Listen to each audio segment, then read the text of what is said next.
Welcome to the Abbey, a Quincy tradition. With 6 big screens, a new larger kitchen, and now more seating capacity, the Abbey is the place to be before, during, and after the big game.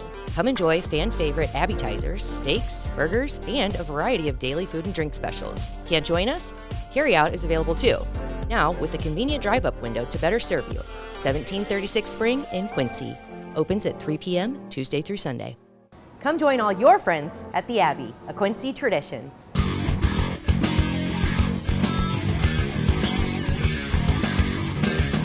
Hey everybody, welcome to a special edition of Coffee Talk, brought to you by EFB, the downtown daddy of coffees, the master roasters themselves, Electric Fountain Brew. I'm Brittany Bull, and today I have a special guest, Mr. Brett Austin. Hey. Thanks for being here, Brett. Yeah, you bet. Everyone, I think, is familiar and knows of our infamous, I guess you would call them, online quarrels, so that's why I brought you here, so we can arm wrestle it out. Sure. I'm kidding. That's not why you're here. No, that's not why I'm here. Okay, so why you are here is to talk about something that I've been bringing up a lot lately, and I think it's the first time we've ever felt or we've had common ground. Yeah. At least in politics. We both like Spring Street Bar. We got yes, common ground that on is. So now in politics, yeah, I mean, I think pretty consistent over the time that we've talked to each other about this. Yeah. So the subject matter being local at the party politics at the local level. Mm-hmm. So I really think, and we were discussing this, like Ashley and I were discussing this long before Linda Moore came out as an independent or running as an independent, that we needed to absolve that at the local level for a variety of reasons. I know that it happened in the past, and I think like you were a little bit part of it in the past, yeah. but it got shut down. Yeah. This was like about 10 years ago. At the beginning of it, and then also. I mean, I'm sure it's happened yeah, before, also, but also, what we can remember. Yeah, kind of re-earthed itself with the Jeff Van Camp for mayor campaign. Mm-hmm. He ran as an independent, and then I believe Alderman Uzelac a year or two ago was talking about nonpartisan and a realignment of city council. So it bubbles up every 2 or 3 years. But nothing comes into. Well, it's an entrenched system. You know, it's hard to move things that people don't want to change necessarily, and I still feel the majority of people don't feel like it should be changed. Why? I think there's inherent advantages for certain people to run as certain party candidates, whether it be money for campaigns, whether it just be a base level of support that they can count on even before they start running, knowing that, hey, I'm starting with this many people that I know are going to support me because I'm in this party, whether that's right or wrong. But I mean, it it's sounding like, is it benefiting the community really to have party politics, or is it benefiting the individual that's running? I don't feel that at a city, county, park district, school board level, it benefits community to have party politics. I never have. I never will.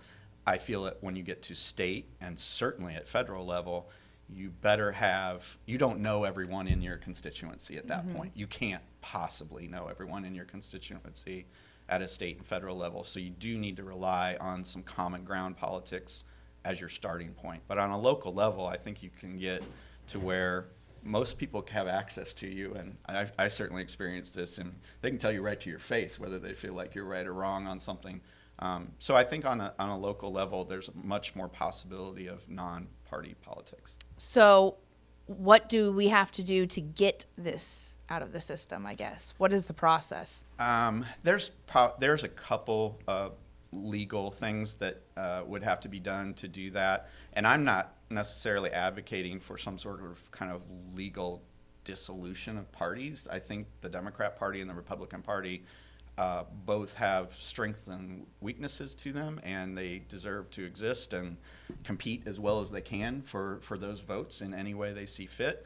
But the access to an independent party and the access to just saying I declare no party is very, very hard with the current structural primary system. So you have to get more signatures. You have less time to do it.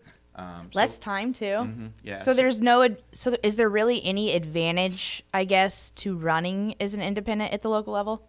No, there's no advantage. There's a competitive disadvantage to doing it. certainly. And even just declaring yourself independent has its own connotations too, right? It's almost like you're forcefully declaring yourself as not a member of either party. What if nobody said anything? What if we just said, oh, that person's running? Yeah. No. I mean, that's what I think should happen personally. Like, I want to see people, and I think the thing that is holding people back is the party politics behind it, because, like, young people, I think they're very independent in thinking no matter what. Yeah. They don't want to be pulled or one way or the other, or told what to do. I think that you would see a lot more free thinkers, strong people with strong-minded opinions coming out at the local level to run. And right now it seems like it's almost kind of scarce. Yeah, well, I mean, we have an obvious trickle-down effect from national to state to local politics that has made the arena of politics more toxic. There's no doubt about that. I mean, people are much more inclined to be in your face about an issue that really isn't that political. Especially if they can do it online. Yeah, exactly. Yeah, yeah. If you can do it by remote, even better. When you don't have to be in somebody's face, and we're all guilty of that. I've done that myself. So, ratcheting down that toxicity is important. And I do think that if we removed severe party alignment from local politics, that would be a step in the right direction. I don't ever imagine or think that somebody, through speaking their mind on the issues, won't be obvious to people, right? Yeah. I mean, if you talk about your opinion and how you are you talked about young people, I don't know as if they're as much truly independent thinkers as they are bridge crossers. They're more liberal on a social situation and more conservative on a financial situation. So yes, I think that would both nail me. Yeah, right. That's both parties, right? So here you are pretty financially conservative. You talked about that many times. You want to see taxpayer money used most efficiently. That leans towards a Republican issue. But why do we have to call it a Republican issue? Yeah, and also I think at the local level, though, it's all spending. Yeah. Like, you can't really say I'm a conservative or a fiscal conservative at the local level when it's all spending. It's just how do you spend it, I think. And also not just all spending, it's immediate spending.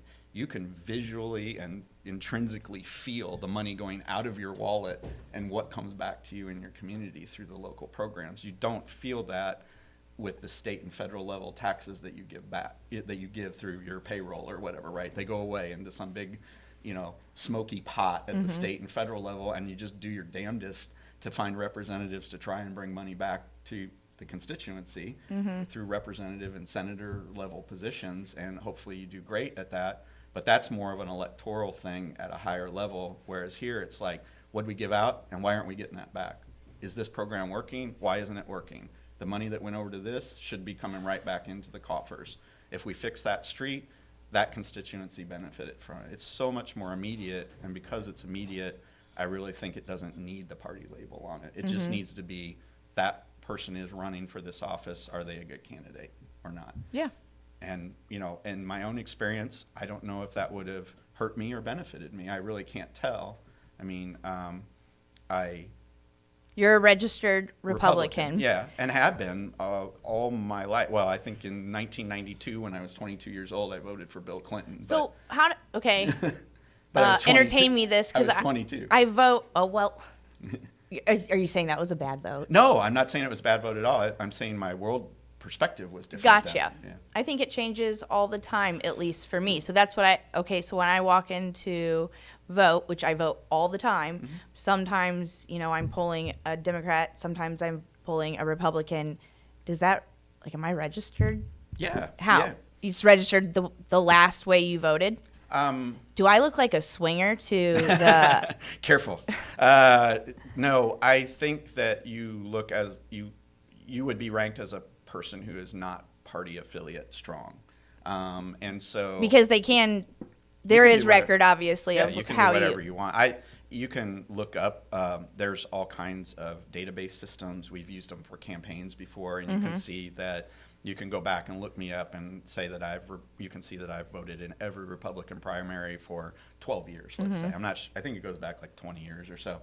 And you're going to hit major years where presidential elections, you got a lot more turnout. You might find a skip in my record because there was no major party controversy in terms of maybe there's only one Republican candidate.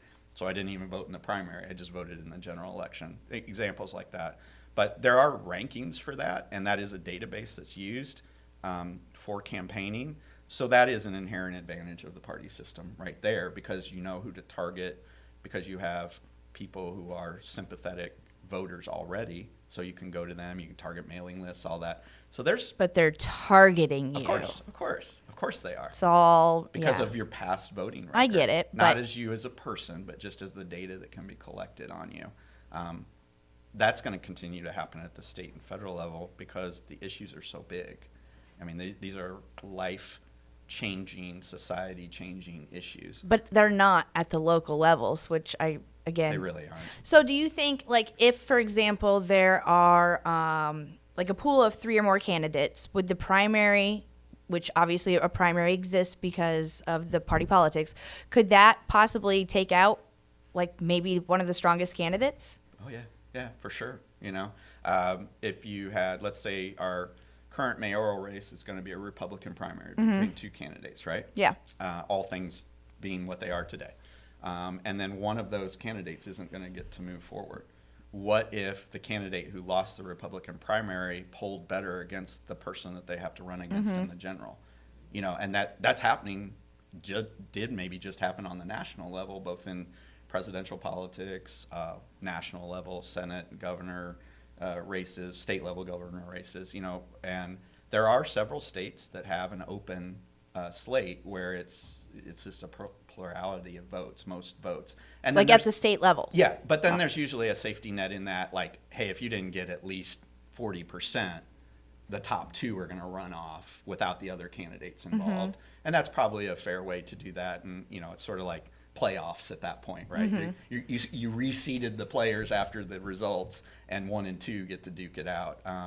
I don't know. I can't remember all the states that are like that, but I know there's 6 or 7 that are like that, and that's why you see some runoffs that are non-party affiliate. I said in past discussions on this that we should be like a pioneer city for this, but little did I know that we're behind the times. Yeah, we are. Yeah. So do you know approximately how many? I tried to look up. It's hard to find great data on like there's not a data set where it says, hey, this city doesn't do this.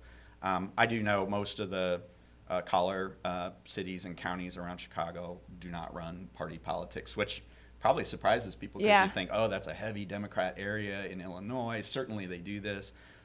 They don't do it officially. Now, I'm not going to say people don't play party politics behind the scenes. They do.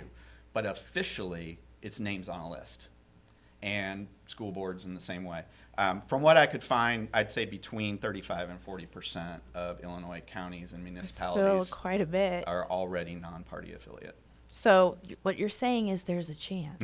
There's always a chance. There's always a chance if you believe in that. But if you don't, then there's no harm in believing that the 2-party system works the best. But the eventual evolution doesn't seem to suggest that it'll last forever. I think it still, I don't know, I want to push back. I think it does harm at the local level. I mean, look at, there's just animosity that doesn't need to exist. And I still haven't quite put my finger on what is the subject matter where party politics does matter at the local level. Can you think of anything? No, I mean, I guess sanctuary city, but that should have never happened. Yeah, and that's not really an issue we get to decide legally. You can decide it as a local community, like where you're at. You can take a poll, but legally you can't decide that. You can't decide that you're a gun rights city. You know, that's a state level issue. We've been through that before. You can't decide that you're a pro-life or pro-choice city when the legal obligations are at the state level. It doesn't mean you can't advocate, and it doesn't mean you can find representatives that represent the majority of your community to then go advocate at the state level. I would applaud anybody who does that, regardless of what their opinion is, because that's the way the system flows upwards and is supposed to work. Okay. So if you wanted to send representatives from this city that said, hey, we kind of been duking this out for a while, and in our area, especially being a border community like we are, you want to go fight a pro-life, pro-choice issue at the state level and advocate your state representatives, go do it. Yeah. But you are a representative group voicing an opinion, and it may not be the opinion of all of your community either. Yeah. But that's your choice. But no, I don't.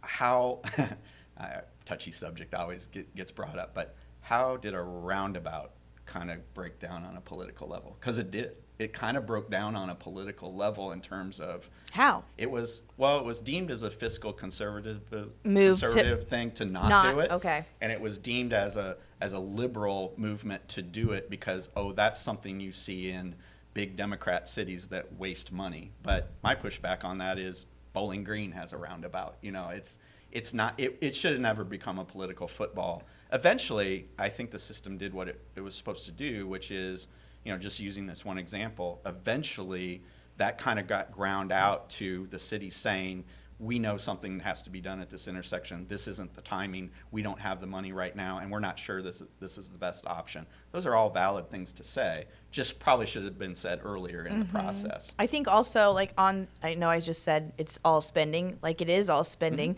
I don't know It's if the economy, stupid, yes, right? but was that roundabout where it needed to happen right away? Again, I don't know that. I don't know. I think the spending maybe should have been saved as the conservative fiscal reason. I was just get bringing it up as an example. But I never sit sit at that stop sign more than 2 seconds.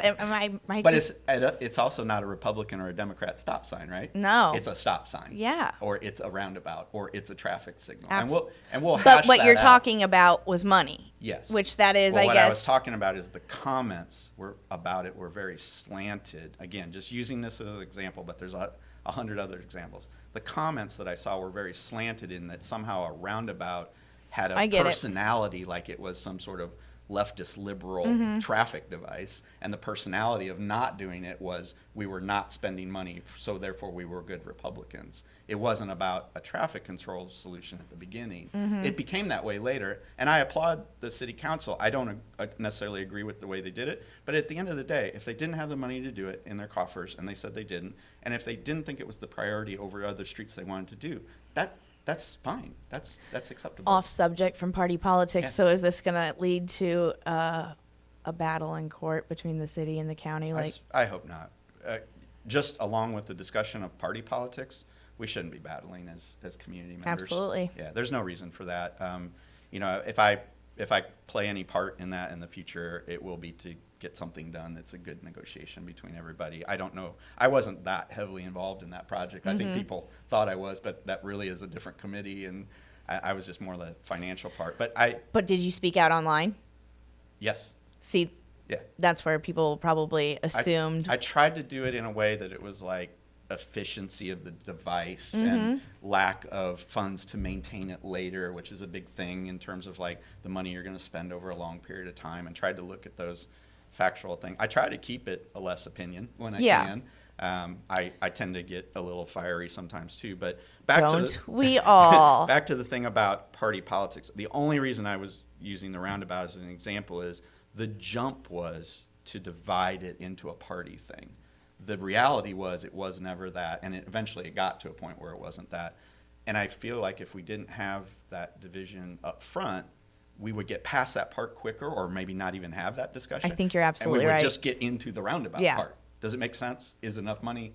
Are we spending money we shouldn't? Do we get a grant? How are we doing it? There is one thing, though, that is into play there that we maybe, I know you're taking it into consideration, but social media, like we were talking about before, that creates the divisiveness, I think, well as the party politics. But doesn't it feel like, let me ask you a question. Okay.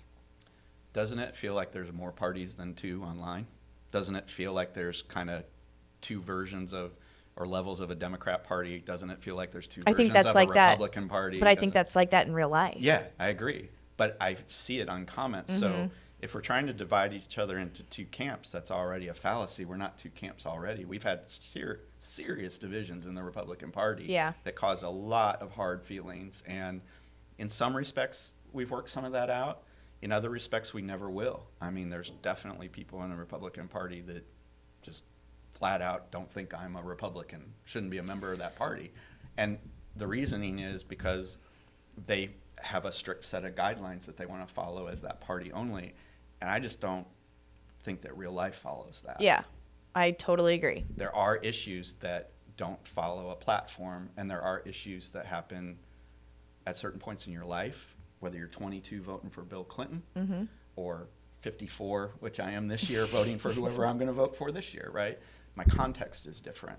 So how do you have a set platform that is all of your politics, and that's the way you're going to be? You're and not born one or the other. No, nobody is. Yeah, and so I would like to be able to take all information in, and sometimes that conflicts with a party platform, and so be it. If somebody is going to, throw stones at me for that, or anybody for that, not just me, but anybody that gets thrown at for that, then okay, so be it. Then I don't you're care. you're not attacking. It's really not going to affect my life. Yes. Much. But the bigger issue of it is it wastes time locally. It wastes time, and time is money. If that roundabout discussion, sorry to keep going back to that, we'll just use it as the test case. If that discussion had not had the kind of party dynamics to it at the first, maybe a year earlier we get to the money discussion and it saves $1 million and it could have been done. Or maybe a year earlier we get to that discussion and we realize one party or the other doesn't have the money for it, and we quit it then before we go buy the right-of-ways that we own now, and before we do $100,000 worth of study on it and things like that. So the party division wastes time a lot of times on local level, and that time is money. So if you are a fiscal conservative and you think that the party system is the way you want it to be, think about that. You're wasting time sometimes, and time is money for that. I think that's a solid point. Yeah. That's really good. Thanks.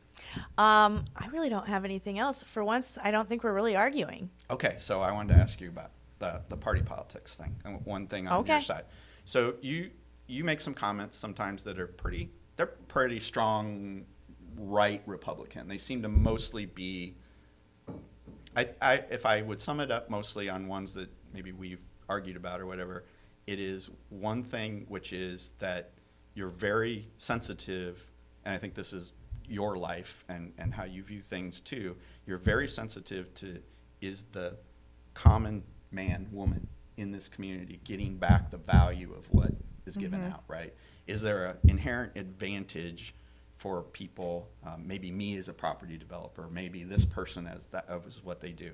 Is there an inherent advantage? So I wonder sometimes, I guess the question is this, I wonder sometimes if people don't play on the party politics to sort of mask inherent frustrations with the system. So do you think sometimes that I think that's what absolutely, and I don't want to speak for like a lot of young people, but like what I said in the first place, yeah, I think people like to, I don't want to say I'm not masking it, I'm saying I'm not one or the other. Like I say that all the time. Yeah. I guess I'm asking, do you feel, I feel this way, so I'll put that out there first. Do you feel like sometimes the two-party system continues to exist because everyone feels like the game is rigged? It's like one view or the other. I mean, maybe you're very liberal, maybe you're very conservative, but sometimes I feel like people are inherently invested in a two-party system because they both, from opposite ways, they both believe the system is inherently rigged against them. Oh, I think so too. I think it's absolutely rigged, but at the same time, I think that we use the politics for comfort. Yeah. I mean, I don't necessarily, I describe myself as fiscal conservative, but I think that's just a description, Sure. There's things that break that down. Yes. If you had a cause or a charity that you were very invested Yes. in, you might want that grant money that comes Yes. from the state, right? So, and I feel that provided way too. I know the cost of maintenance behind those Right. grants, and because that it's going to the cause that you intended it to, and Yeah. not into somebody's pocket and for Yes. some administrative purpose. But I do believe, the one point I was trying to make about that is, I do believe there's something it's comforting. deeper than just identifying as like policy stuff. That's a good way to say it. It's more invested in where people feel their comfort zone and the people that they associate with. So in some ways, humans are always going to break themselves into tribes, right? We're that way. We're just genetically wired that way. And those parties seem to be tribes. And I call them gangs. Gangs, all right. So maybe we stop breaking into gangs and tribes on a local level, test that water, Yeah. see how that works out, And it's not going to be all rainbows and kittens. I don't mean we're all going to agree on everything. I just mean without going in with an inherent kind of letter behind your name or a bias that says you got to be one way or the other, the discussions might get quicker and deeper or higher level, however we want to say it. That's what I want faster. to. Yes. Yeah, I would love that. Free because- thinking, independent thinking. I say, like I keep saying it, I don't think there have been a lot of times that I'm the only person saying whatever I'm saying, and I don't have people agreeing with me, but I will still say it. Yeah. I don't. Yeah, I think that it's just frustrating to me that we waste time Yeah. on things that are not inherently the subject matter. Like we as a community, I love this community. I fight for it. Yeah. And whether you agree with me or not, when we disagree or agree, I fight for it. And I wish that people would get past that first phase a little quicker. Is kind of my biggest point about talking about this. I don't care what the letters are behind your name. If you got a good point, you got a good point. There's definitely people that I disagree with, maybe as a personal disagreement or how they present it or whatever, but there's always some points in there. Yeah. Why would somebody bring that up if they don't? You know, and we've seen that locally here in city and county politics lately. Is some people are being pretty aggressive about getting their viewpoint out there. Yeah. But in the basis of it, there's truth. Yeah. And so let's get to the truth quicker, and let's see if we can make the community better for it. I'm encouraged that locally those changes could be made sometime in my lifetime. Yeah. Okay. One last thing too. Lastly, so this is possible if at the city level someone goes and reads or like petitions this, then it has to be read 3 times. Is Yep. this the same thing like with the county level too? Sure. Yeah. So anybody could just go like any. Yeah, if you're strong enough in the movement to want to have a different system, there are some legal hurdles that have to be jumped. I mean, and the way the system is rigged, if you want to call it that, is that the Democrat and Republican Party, as the established two-party system, have some inherent advantages over less signatures, more time, money backing from party, coffers, things like that.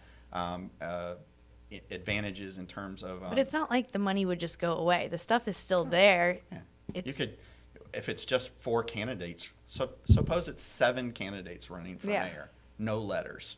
Who's giving you money? Your friends. Yeah. Your family. People you do business with.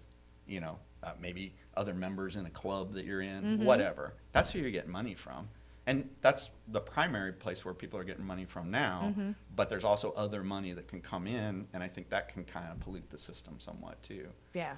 Just through random out of city, out of county parties giving money. I mean, at a local level, you're not dealing with millions and millions of dollars, so getting an extra $10,000 from a party constituency outside of this community can sway a lot of the advertising, possibly could change the election a little bit. I don't think that money should come I don't either. here. I don't either. But that's the system right now. Ew. And it makes it, and it's both sides, so it's not just I know, one. I know, but like why bring that money in? It's just It seems a little bit bribery. disingenuous to the local. It's the gang. All right. I'm gonna go with tribes. Okay. All right. Gangs, sure. Gangs or tribes? Ready? Let's go. Gangs. Tribes. All right, you win.